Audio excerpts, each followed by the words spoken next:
Vamos iniciar então, vamos lá. Hoje eu vou desenhar e a gente vai acompanhando aqui, tá bom? O que a gente vai mostrar hoje? A gente vai falar só de fan coils, que a CAG a gente já falou nos primeiros dias, né? Já falar de fan coil e automação e controle dele, né? Então eu vou desenhar aqui como... vou primeiro desenhar como é que ele seria fisicamente, mecanicamente montado, tá? Então, se a gente tem um desenho, isso aqui é uma casa de máquinas, tá?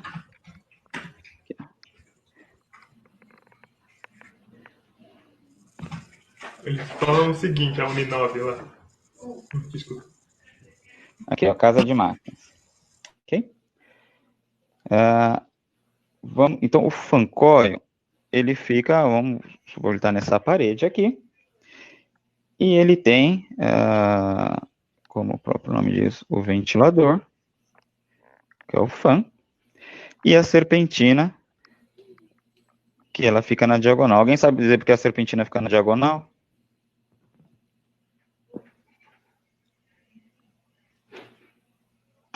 Não.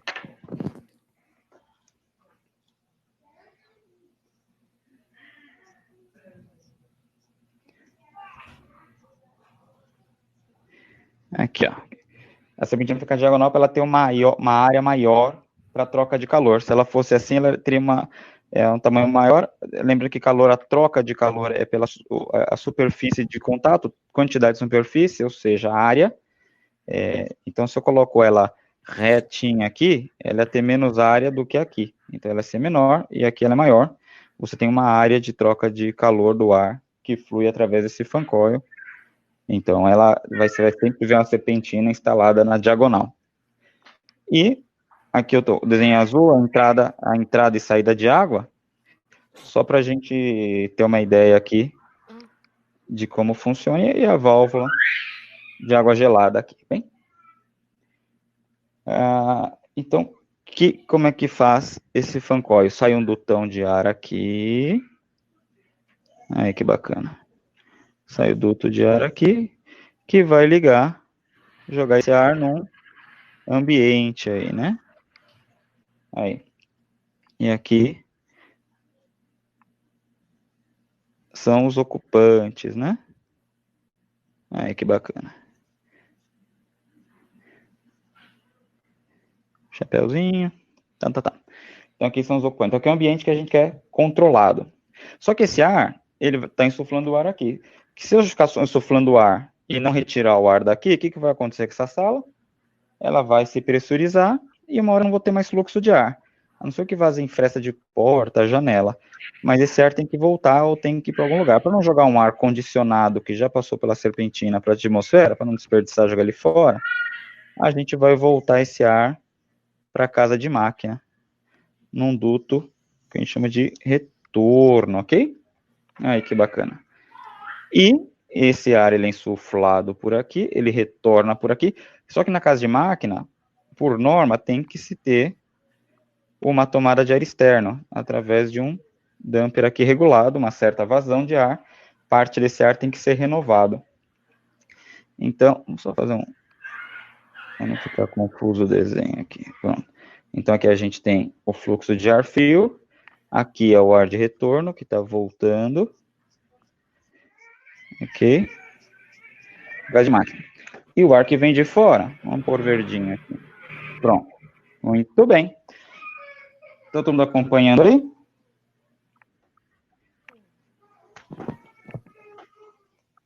Alô? Pessoal, tudo certo aí? Tá bom.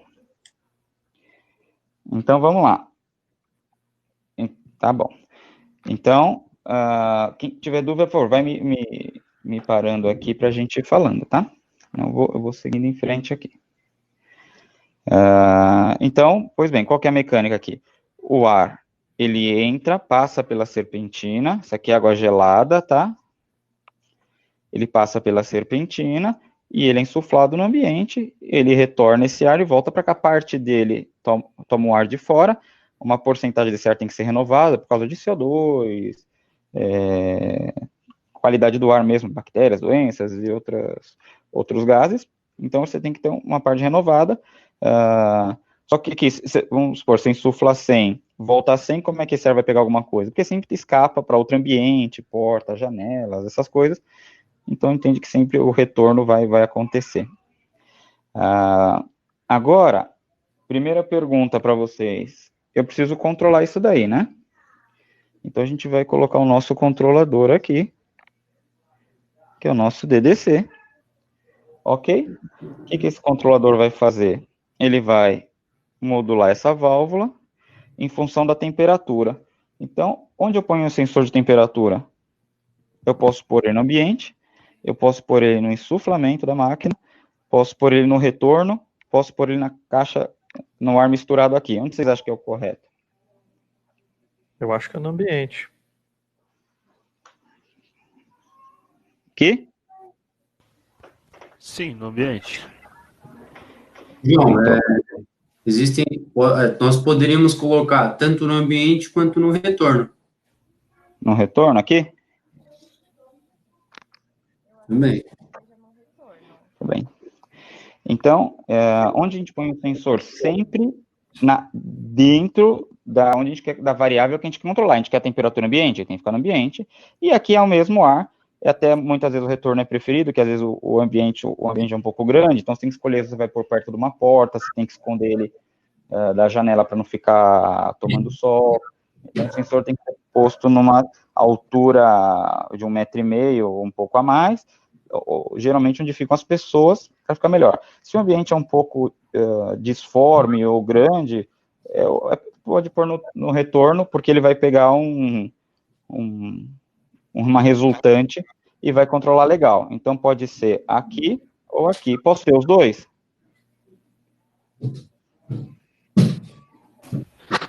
Talvez para ter uma diferença de temperatura, não sei.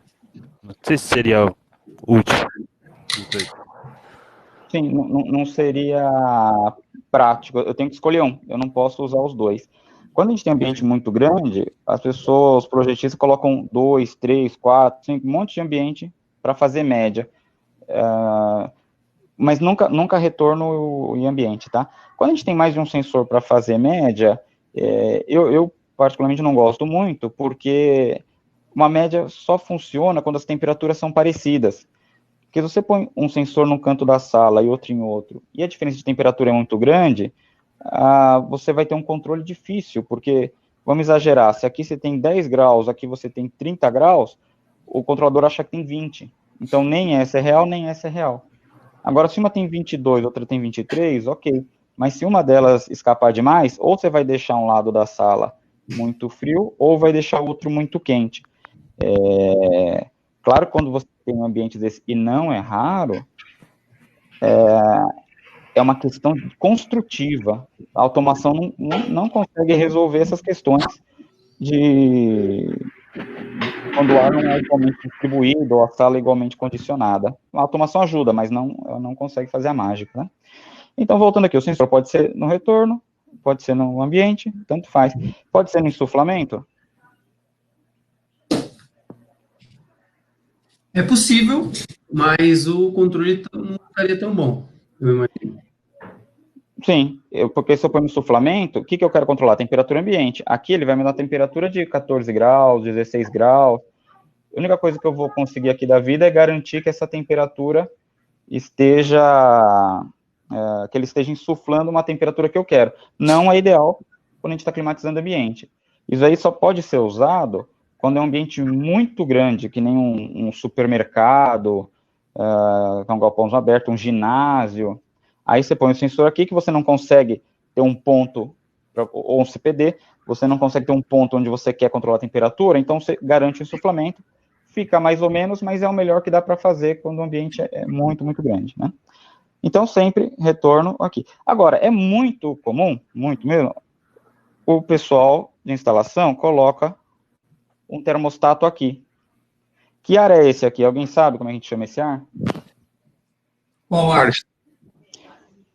O ar que está aqui, ó, em laranja, ó. O ar da caixa de mistura? Isso, caixa de mistura, tá? Então, esse aqui é o ar de mistura. Vocês viram ali, literatura em inglês, eles vão chamar de mix air, né? O ar misturado. Por que misturado? Ele está pegando retorno, está pegando o ar externo, né? Ar exterior, ar externo. E por que pegar a temperatura aqui é bom, é ruim? O que vocês acham? Ah, Se eu tô insuflando 16 graus, estou climatizando o ambiente, estou retornando, vamos supor, 26, vamos exagerar, 26. O ar lá de fora tá 40 graus. Eu vou ter uma resultante, é que as quantidades não são iguais, eu vou ter um resultante aqui de 35. Esse cara está medindo 35. E ele deveria controlar medindo quanto? Os 26 que saem daqui. Então ele vai ficar ligado 100%. e às vezes não deveria. Ou ao contrário, está 10 graus lá fora, vai misturar o ar, o termostato vai achar que está 18, por exemplo. E aqui, na verdade, tá saindo 26, cheio de gente nessa reunião. E ele está achando que está com 18, ele vai desligar, então não vai climatizar. É comum o instalador por aqui, por quê? Porque aí ele não precisa puxar fio, não precisa fazer nada, ele pega na máquina, já liga os cabos aqui e resolve. Então é muito comum ter o controlador, o sensor, o termostato na caixa de mistura, na casa de máquina. Mas a casa de máquina é ar misturado, não é o ar de retorno puro. A não ser que você feche aqui, mas você não pode, você não renova o ar. Então o ar aqui, a gente que já conhece, não vai pôr o sensor aí, não vai controlar aqui, porque não é essa variável que a gente quer controlar, a gente quer controlar essa. Ok? Alguma dúvida aqui? Não, Vamos tranquilo. vamos para a próxima.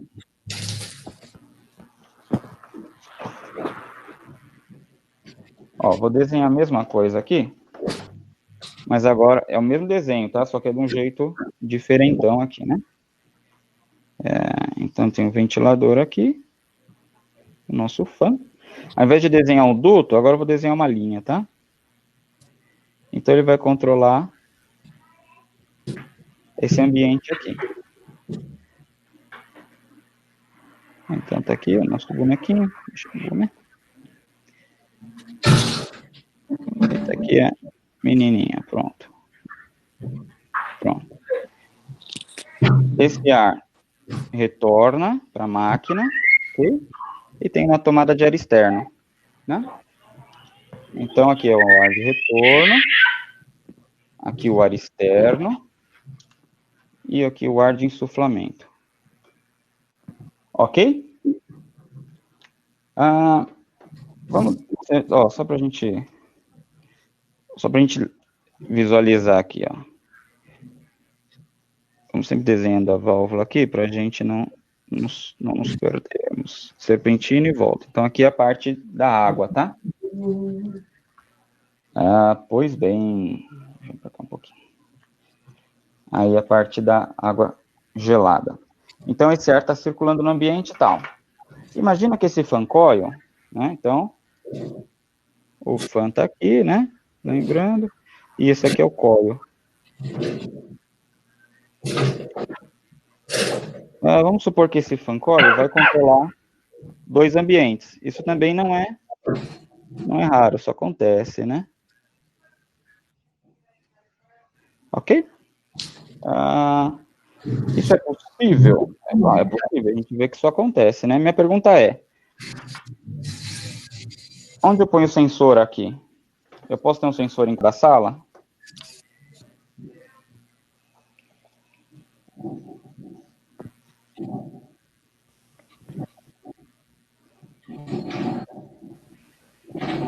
E aí, Douglas? Eu só posso pôr um sensor, onde é que eu ponho? Eu acho que você pode colocar uma VAV em cada ambiente e controlar a temperatura de cada VAV. Mas não tem VAV, o cara não construiu. Posso pôr 2 sensores?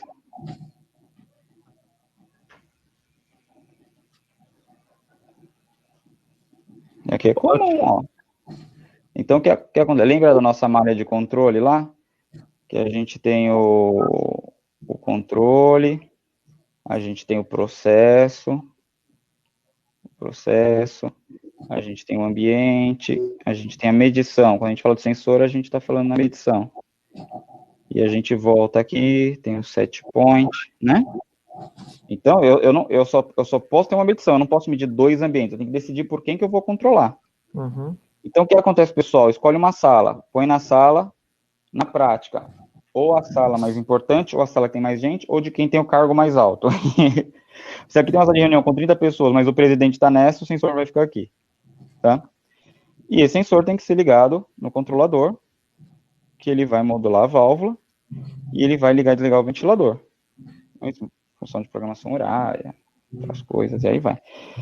Então, muitas vezes a gente é chamado para falar, não consigo controlar a temperatura, aqui fica muito frio e aqui está sempre quente, ou aqui está quente, aqui está frio, está sempre nunca está bom, e nunca vai estar, porque você tem dois processos, isso é um processo, isso é outro, está com dois desse, mas você só tem um loop de controle, você não consegue.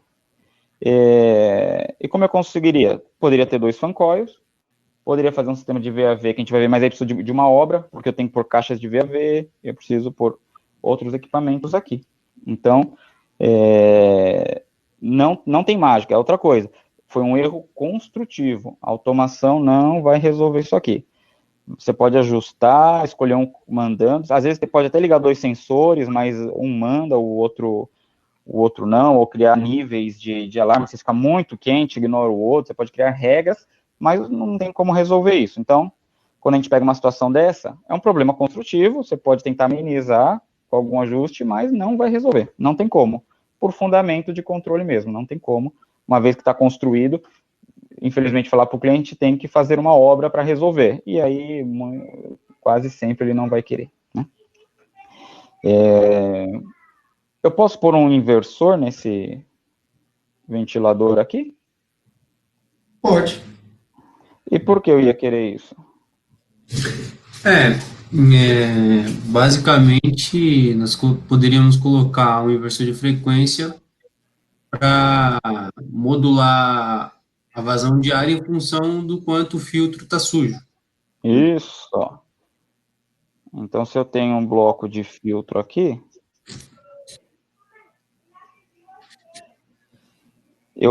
agora, então isso daqui, um filtro, um inversor, seria um novo loop desse. Então, a gente tem um loop de temperatura e teria um outro loop para modular esse novo processo que a gente está colocando, que é esse inversor aqui.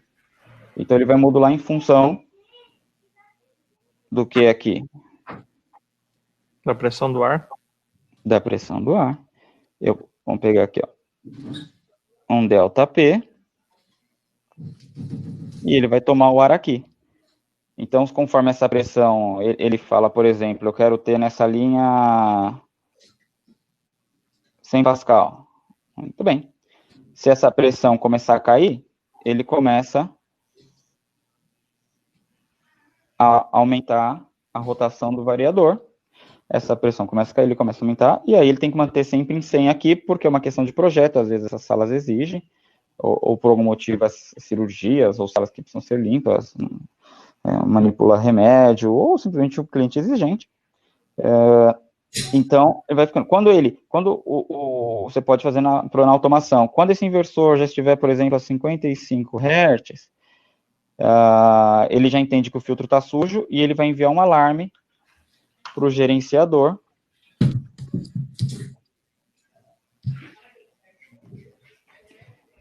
ou supervisório, ele vai mandar um alarme, e vai falar, ó, filtro sujo. Então, ele deduz pela lógica que o filtro está sujo, por conta que ele já está com a rotação quase máxima, e ele não consegue mais controlar. Peraí, cadê a minha caneta aqui? Tá claro aqui? Sim. Agora aquela maluquice. Não é um diferencial de pressão? Onde está a outra tomada da pressão? Antes do filtro? Quando eu deixo uma só, a gente entende que a outra está no ambiente, né? Sim. Agora, se eu quiser pôr antes, eu vou pôr uma tomada aqui e outra tomada antes do filtro. Isso vai funcionar? Felipe e Paulo já tem que saber essa resposta aí, ó. Então, vou deixar para quem não sabe.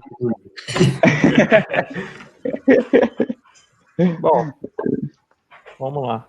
Se ele tiver, por exemplo, calculando na entrada do filtro, por exemplo, 100 PA, e na saída do filtro, vamos dizer assim, a diferença for muito grande, ele já vai entender também que o filtro está sujo. Então, ó, vamos lá, vou fazer de laranja aqui, ó. Então, vamos lá. Olha como isso aí engana. A gente já apanhou com isso, viu, doutor? Porque a gente sabe. A gente já pediram isso pra gente, com o na cabeça. Olhando assim, você imagina isso, né? Sim, mas olha o que acontece. Vamos pôr valores aqui. Esse filtro, ele tá marcando uma diferença de pressão de 100, tá? Nessa situação, esse ventilador está em 40 Hz, ok? Sim. Entendeu? Então, como é que a gente quer que funciona? Conforme o filtro suja, o que o variador faz? Ele compensa, né? Ele aumenta a rotação para compensar a sujeira do filtro e manter a pressão aqui constante. Sim. Tá? Pois bem. Então, vamos lá. Ah, esse filtro sujou. Então, esse valor foi para 150. Tá? O que o variador vai fazer? Vai aumentar, né? 50. Não é isso? Sim. Foi para 50 Hz. Quando ele vai para 50 Hz, o que acontece com a diferença de pressão aqui? Ela tende a aumentar. Ela na hora, ela aumenta, vai para 200. Aí vai falar, opa, o filtro sujou, vai para 60. Ela vai para 300. Eu não posso mais, perdi o controle. O meu variador acelerou inteiro, eu vou para a pressão máxima capaz e não estou controlando nada. Então, isso aqui indica que o controle foi para o polo, perdeu o controle.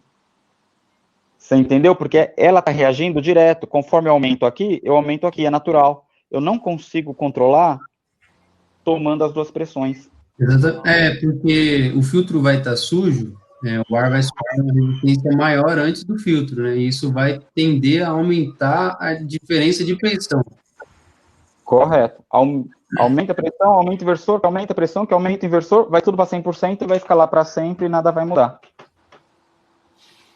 Então, eu não posso, quando eu estou controlando o som filtro sujo, eu não posso tomar a pressão diferencial do filtro. Eu tenho que tomar a pressão no duto. E a outra a outra pontinha eu deixo para a atmosfera, tá? Sim. Aí sim eu vou ter. Aí eu tenho 100, eu estou em 40. Quando eu vejo que... Aí ao contrário. Aí ao invés de aumentar, a pressão aqui vai cair. Aí ela vai para 90, aí eu aumento a frequência aqui e ela volta para 100. Aí eu consigo controlar. Entendeu? Aí ela é o contrário. Aí um eu combato o outro, e não os dois, um soma o outro. Tá bom? Então a rotação do variador, né, do motor, que vai dizer se ele está sujo ou não, né? Sim. Aí, como você vai ter, na verdade, você vai estar medindo aqui. Sim, com a medição. Assim, aí você não sabe se está sujo ou não. Você vai saber, olha, eu já estou em 55, e aqui eu já, para manter a pressão aqui, eu fui para 55, eu já estou chegando no meu limite. Aí ele dá um alarme de filtro sujo, porque ele entende que ele ainda vai ter alguns dias até chegar aos 60, então a pessoa tem uns dias para trocar esse filtro. Tá, positivo. Não, eu tô falando assim de colocar antes do filtro lá, porque eu já vi alguns projetos assim. Colocar antes? É. Não tem problema. Não, mas assim, eu só falei aquela hora por causa disso, entendeu? Mas agora você deu a explicação do porquê. Não, o que não pode é pôr os dois. Tá? Se eu ponho antes, aqui a pressão vai caindo. Se eu ponho antes, a pressão vai aumentando conforme o filtro vai sujando. Então não dá. Porque senão eu aumento a frequência, ela aumenta. Não dá, tem que ser depois. Não, positivo. Tem que ser depois e só uma das mangueirinhas, tá bom? Positivo. Daria para fazer uma coisa assim, não dá para monitorar o filtro com um transdutor de pressão. Dá, né? Se a gente não for tentar controlar a vazão de ar, a pressão, né? Um mesmo sensor, daria para colocar dois sensores, quanto o filtro está sujo, e um segundo sensor para modular a pressão dentro do filtro. Aí vai precisar de 2 sensores de pressão. Isso aí. Isso Entendi. aí. Isso se pode. Tá bom? Alguma dúvida aqui, gente? Por enquanto, não. Então, tá bom. Tranquilo. Então, agora vamos falar das nossas amigas VAV, volume de ar variável.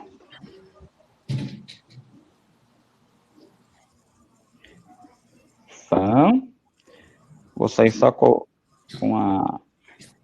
a linhazinha aqui, né?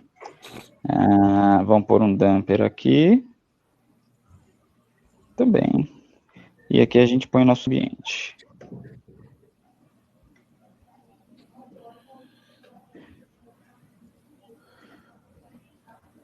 Não é isso que uma VAV faz? Sim. Sala 2. Damper. E sala X. Vamos por uma sala. Não importa quanto. Um monte de sala aí. Muito bem. Como é que é esse damper aqui? Ele tem um motor. E já acoplado dele, o que a gente tem? Controlador, né? Sim. Já tem o motor e tem o controlador que eu estou chamando de DDC. Pois bem, muito bem.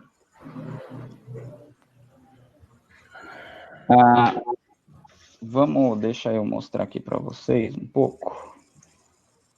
Só para a gente falar a mesma língua aqui.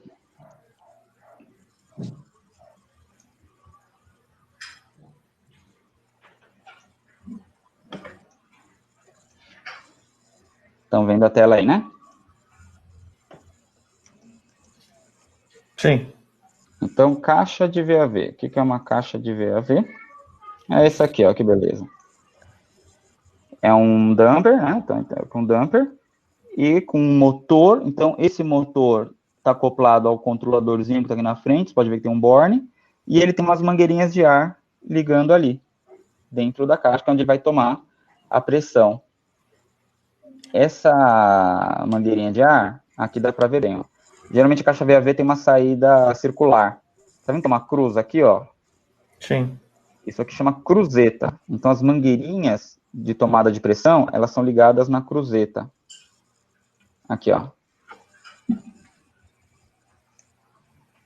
Aqui ele tá pondo um pitô. Pode ser também, né? Mas, muito geralmente, aqui, é ligado na cruzeta. Que é 2 tubos, 2 pitózinhos com os furinhos, que ele vai tomar as 2 pressões, e a VAV vai saber a pressão diferencial. Então, o lance da VAV é estar programada na VAV, no controlador aqui dentro, a curva da pressão que ele lê nessa tomada de pressão e vazão. Então, ele vai ter que saber, com tal pressão é tal vazão, tal pressão é tal vazão. Esse aqui é o grande lance da VAV, tá?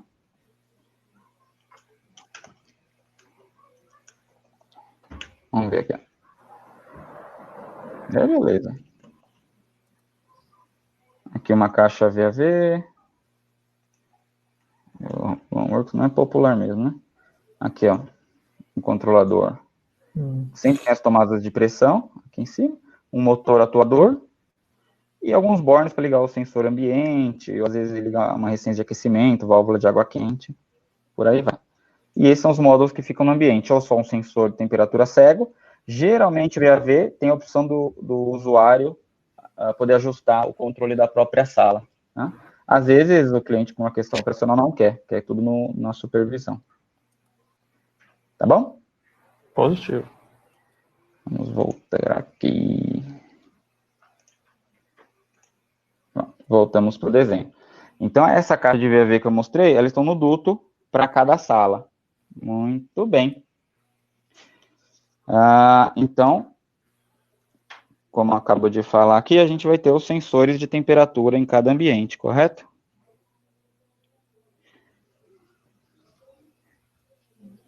E o usuário pode ajustar ou não, ligado ao seu controlador aqui. Olha que legal. Pois bem, então vamos falar só do controlador de VAV, tá? Como é que ele vai controlar? Então, tem dois tipos de controle de VAV. Tem o dependente de pressão e o independente de pressão, né? Isso é um pouco confuso, mas, Douglas, para você é importante, e para os demais é importante saber, que na hora de programar você escolhe se você quer um controle dependente de pressão ou independente de pressão.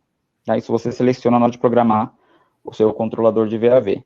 Então, o módulo dependente de pressão significa que eu dependo da pressão que vem do duto.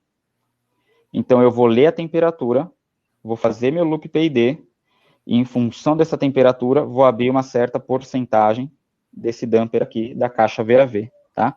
Esse conjunto é a caixa VAV. Então, esse controle dependente, controle simples, igual ao controle de uma válvula de água gelada no fan coil, tá? Meço a temperatura, comparo com o set point, e abro e fecho o meu motor de 0 a 100%, abro e fecho o damper de 0 a 100%, em função da diferença de temperatura entre set point e medição. Ok? Sim. Então, isso é o dependente de pressão. Isso é o menos usado, isso não é o recomendado, porque a caixa de VAV é um produto fantástico. E você está usando ele como um simples motor de damper, como se fosse um termostato. Você está desperdiçando a principal funcionalidade dele, que é ele ser independente da pressão. Então, como é que funciona uma caixa de VAV? Controle independente da pressão. Então, eu não dependo da pressão que vem aqui, eu vou cuidar da abertura em função da pressão que ele mede. Lembrando que ele tem a mangueirinha de ar ali, que ele está medindo o ΔP, a pressão em todas elas, tá? Sim. Então, como é que ele faz? Ele faz mais inteligente, ele faz um loop um pouco mais elaborado. Eu meço a temperatura, eu comparo com o meu set point, em função do erro, por exemplo, o erro deu 2 graus, então ele vai falar, ao invés de ele falar damper, por exemplo, abra 50%, o que ele quer de fato? Eu quero 50% da vazão projetada. Então, não importa o quanto ele vai abrir, ele vai ter informação dentro dele de vazão, então ele vai saber, olha, essa caixa aqui, ela vai fechada de 0 a 3.000 metro cúbico por hora, por exemplo, de vazão. Por exemplo, tá? Então, eu vou abrindo esse damper, nesse exemplo que eu dei, eu quero metade. Ao invés de abrir 50%, eu vou abrir até eu atingir 1.500 metros cúbicos por hora. Entendeu? Então, ela pode ter aberto só 20%, pode ter aberto 30%, não importa. Não depende do que vem. Importa que eu vou abrir até atingir a vazão que eu quero. Então, esse é o melhor dos mundos. Quando eu tomo o controle, que é 50% do processo, ele põe em 50%, independente da posição. Então, ele não depende do que está aqui. Nesse primeiro exemplo que eu dei, ele vai comparar o erro, ele vai abrir 50%. Só que pode estar desajustado aqui, eu posso estar só com 40% da vazão, só com 20%, ou pode estar com sobrepressão, posso estar com 80% da vazão, e esse controle vai ficar toda hora abrindo e fechando, ou seja, ele nunca vai ficar legal no set point. Quando eu tenho um controle independente de pressão, eu meço a diferença e eu vou abrir, eu quero só 10%, então ele vai abrir até dar 300 metros cúbicos por hora. Eu quero 100%, ele vai abrir até dar 3.000. Então esse controle é muito melhor, porque ele vai dar a vazão exatamente que eu quero, independente do quanto esse damper abre ou não. Então ele não vai mandar o damper abrir numa certa posição, ele vai ficar abrindo até chegar na vazão que ele quer. Ok? Positivo. E acredite, esse controle é show de bola. Quando você tem lá a curvinha de temperatura do set point, ele fica no set point. Uma vez que ele atingiu o set point, ele fica exatamente ali, abrindo e fechando esse damper, porque ele sabe exatamente a vazão que ele quer. Então, esse controle é o melhor que existe, né? Então, caixa de VAV é realmente esse sistema bolado aqui é muito bom mesmo. Funciona muito bem. Okay? Então, o que é importante ter? Na hora de programar e configurar essa VAV, saber as características, que é um tal do fator K, dessa caixa, para inserir na programação aqui. Porque se você programa errado, Vou falar, programa no jeito padrão, ele vai abrir a 1500, ele acha que está 1500, mas na verdade está passando 2000, está passando 1000, você não sabe, porque está medindo a pressão, ele não mede a vazão diretamente, ele calcula a vazão. Então você tem que configurar caixa por caixa, pegar o modelo dela, pegar as características dela e colocar no controlador certinho onde ele vai estar. Então, você tem que ter certeza que está programando essa caixa, que essa caixa é o modelo, por exemplo, da Trox, modelo TVJ400, pegar as características dela e configurar exatamente aqui, configurar o diâmetro desse duto e as características, para ele te dar a vazão correta, tá bom? Então, esse é o detalhe de uma caixa de VAV. Pois bem, então a gente viu que as caixas de VAV, independente do que vem aqui, ela vai modular para buscar a sua vazão. Então, esse loop de controle PID aqui, legal, tá jóia, vai funcionar muito bem. Agora, o que eu preciso para controlar esse fan coil aqui?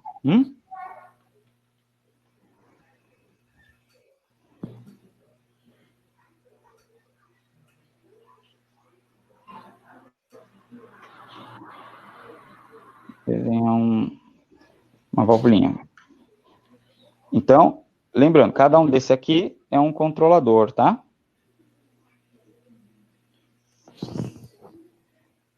E eu vou ter o controlador outro aqui. Vamos por aqui, né? Vamos por o nosso outro controlador.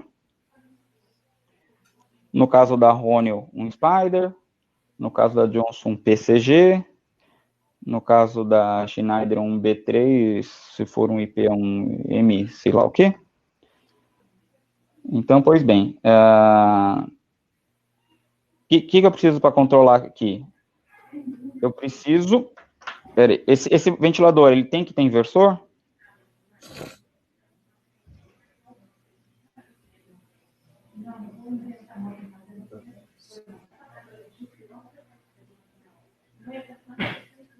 Vamos lá, Paulão, tem que ter inversor aqui ou não?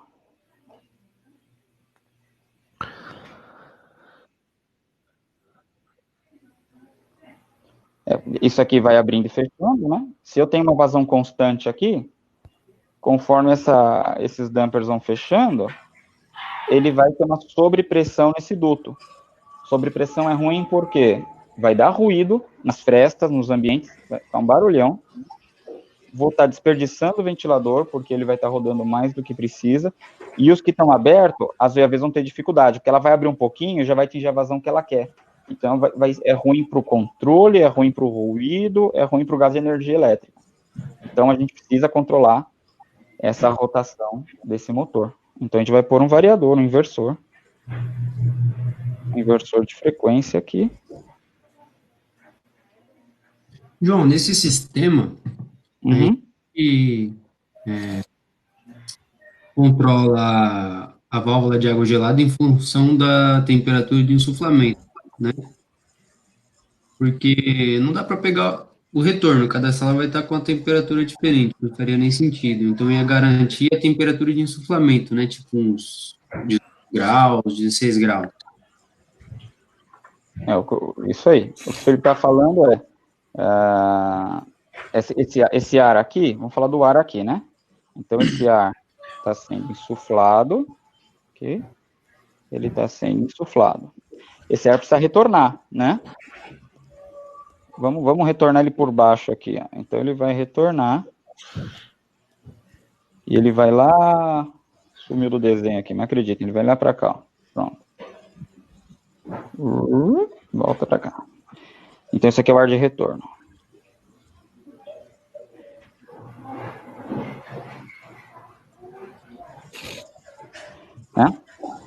Então, Felipe, onde a gente põe o sensor? Nos outros casos, a gente pôs no ambiente. Só que cada sensor do ambiente aqui já está ligado à sua VAV. Né? Então, se eu coloco o meu sensor no retorno... vou pôr no retorno geral aqui, ó, que joia. Ó. Tá? O que vai acontecer? Por exemplo, vamos dar um... Essa sala aqui tem mais gente, vai retornar 25 graus. Essa sala aqui, a pessoa gosta de muito frio, vai retornar 21 graus. E essa sala aqui tá ok, ela tá retornando 23 graus, ela tá no controle. E tem um monte de sala. Esse sensor vai pegar a resultante dessas salas, em função do tamanho de cada dela, do fluxo de cada, isso aqui, ela vai somar tudo, pegar um resultante, ele vai medir um valor nesse sensor aqui, ok? Então, se eu estou modulando essa válvula em função dessa temperatura, o que acontece? Vamos supor que a resultante aqui seja 24 graus. E o meu set point também seja 24 graus. O que vai acontecer com a válvula? Ela fecha, né? Então, se ela tá no set point, ela vai fechar. Essa válvula fechou, essa temperatura vai começar a ser uma temperatura basicamente de retorno. Ela vai mandar 24 graus para o ambiente que ela entende que está em equilíbrio. Só que esse ambiente, ele quer uma temperatura aqui de 22 graus, é o set point dele. E essa daqui eu também quero 22 graus, para facilitar. E aqui eu quero 23, né? Que aqui, esse aqui tá legal. Então, esse daqui vai vir uma temperatura mais alta. Para esse aqui, ok, porque ele está menor do que ele precisa. E esse aqui não vai conseguir baixar a temperatura, porque eu estou jogando 24 e ele quer 22.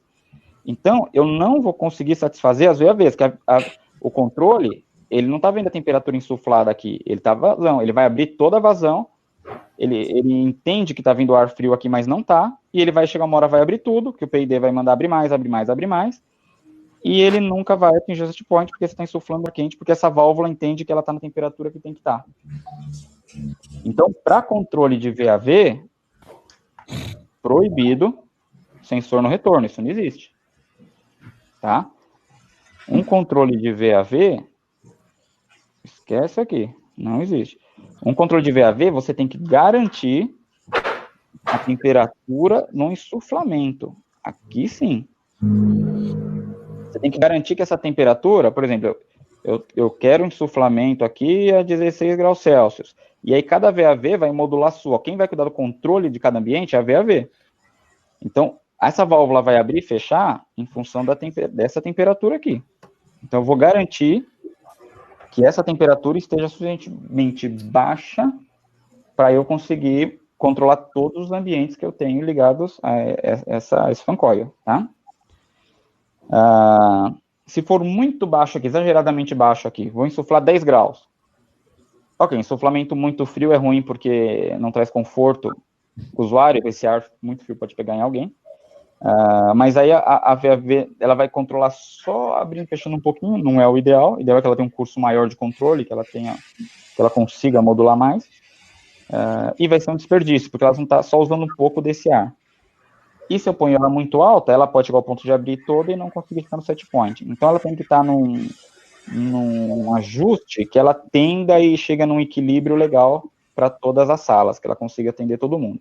E claro, sempre menor do que o set point. Se algum maluco vem e ajusta o seu aqui para 15 graus, nem o capeta vai ajudar essa temperatura a descer, porque ele está insuflando 16. Tá?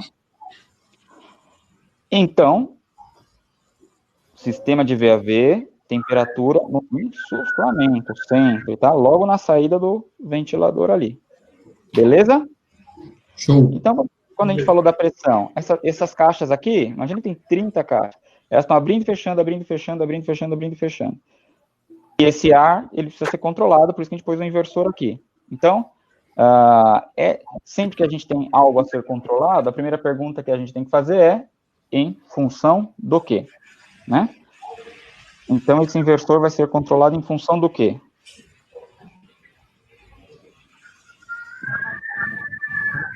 Responda. Da pressão.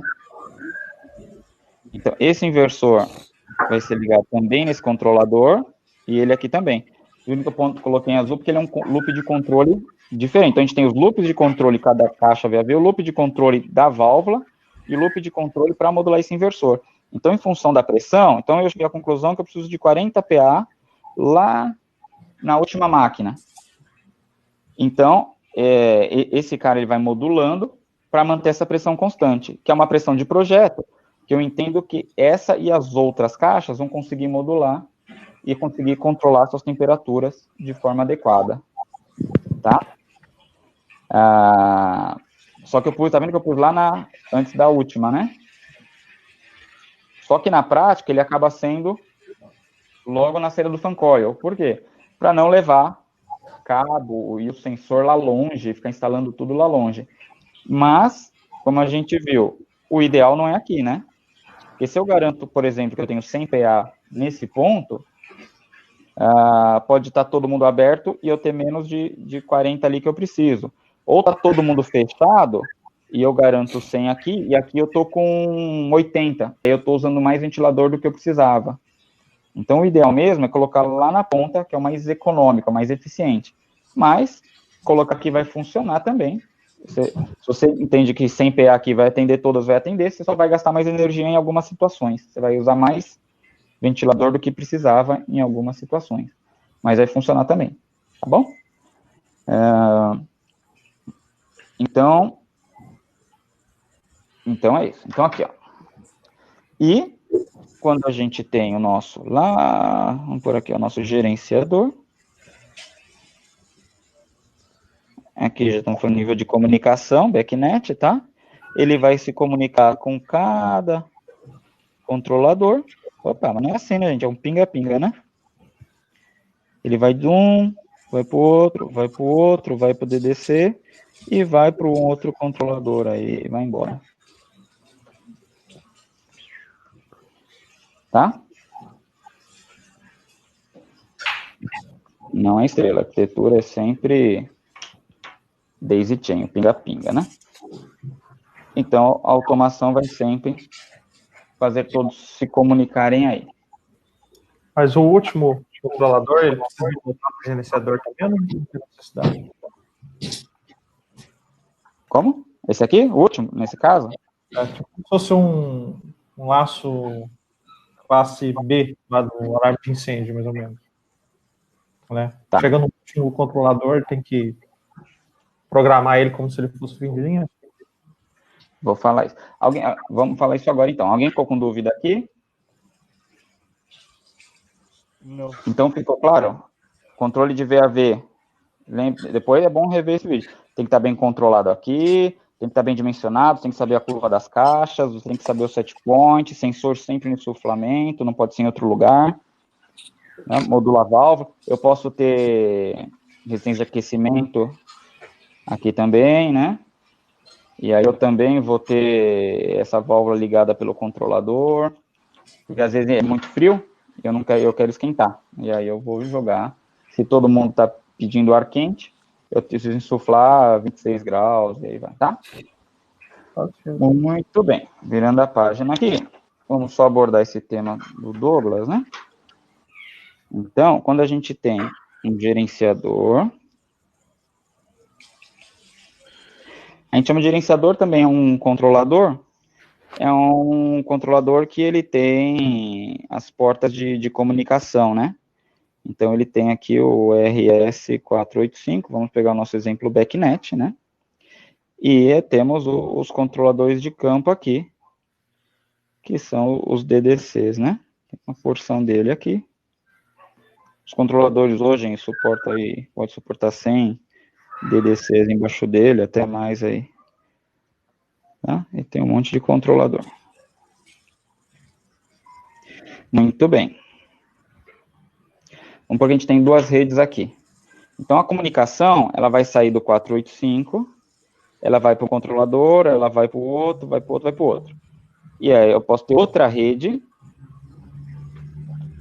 Só para a gente não confundir aqui. Então, aqui é a rede 1, aqui é a rede 2. E a outra rede, eu vou fazer um monte de outro controlador, né? Então, sei lá, tenho 50 dispositivos aqui e tenho 60 dispositivos aqui. Pois bem. Então, esse tipo de ligação é o que a gente chama de pinga-pinga, ele é o daisy chain. Né? Então, ele vai pingando um controlador no outro, no outro, e ele morre no último. Tá? Quando você fala que você tem uma central de incêndio e você tem diversos detetores, você vai ligar um no outro, uma central endereçável, o outro no 1. Isso daqui você tem uma classe A, porque ela é aberta, e você volta ela para a central, fazendo classe B, permitindo com que um rompimento no cabo não interrompa o fluxo de informação dessa rede por um lado ou pelo outro. Você tem uma rede mais robusta. Na automação você não tem classe B. Desculpa, você não tem classe A, você não tem um tipo anel, tipo fechado, né? O NuWorks até permite que você volte, mas aí você encurta muito a distância que você permite sua rede. Como isso você não precisa de uma robustez, no caso de incêndio, não depende de proteção de patrimônio ou vida, se você perder aqui, o que o DDC ele faz por você? Ele está controlando um fan coil aqui, ele continua controlando esse fan coil. Ele não depende do gerenciador. As lógicas de controle estão dentro dele. Uhum. Isso aqui chama inteligência distribuída. Você distribui a inteligência em cada controlador. Se você usa os controladores como se fossem escravos, módulos burros, só de entrar e sair e faz toda a lógica aqui dentro, Aí sim. aí perdeu a rede e matou todo mundo. Então, na automação, quando você perde a rede, o que você perdeu? Você perde, ele deixa de estar online, você para de ver as características, você para de registrar os trends aqui, os registros históricos de variação de temperatura, de ligado, desligado, Sim. e você perde o principal, que é a programação horária. Então, se ele está ligado e essa rede cai, ele não recebe o comando de desligar, ele vai ficar ligado para sempre, né? Até que alguém vai lá em manual e desliga ele ou faça esse reparo. E se ele perde essa rede num horário que está desligado, ele não recebe informação de ligar, né? Como isso é para conforto, se isso acontecer, ninguém vai morrer. O pior que pode acontecer é o presidente de uma empresa grande passar calor ou frio, aí sim você vai ter que correr. Aí complicou. Aí ficou importante, aí virou urgente. Mas se ele está de noite, está desligado, e ele perdeu a rede, no outro dia não ligou, é só o usuário colocar ele em manual, ou vai lá no disjuntor desenergiza e energiza. Quando ele é energizado, ele não encontra a programação horária, ele liga. Isso você pode programar ele assim. Então, se você não tem a informação, ele liga. Aí você está funcionando ele em contingência, numa situação anormal, que precisa ser reparada, mas ninguém vai ficar na mão. Ele vai funcionar. Ele tá com o loop PID e a lógica de acionamento do ventilador dentro dele. Tá bom? Entendi.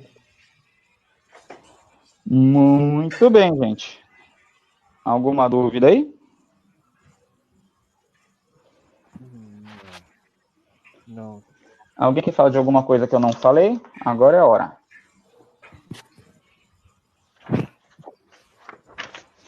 Agora é a hora.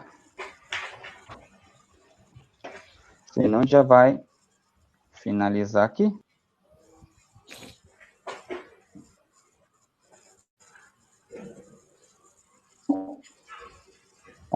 Então valeu.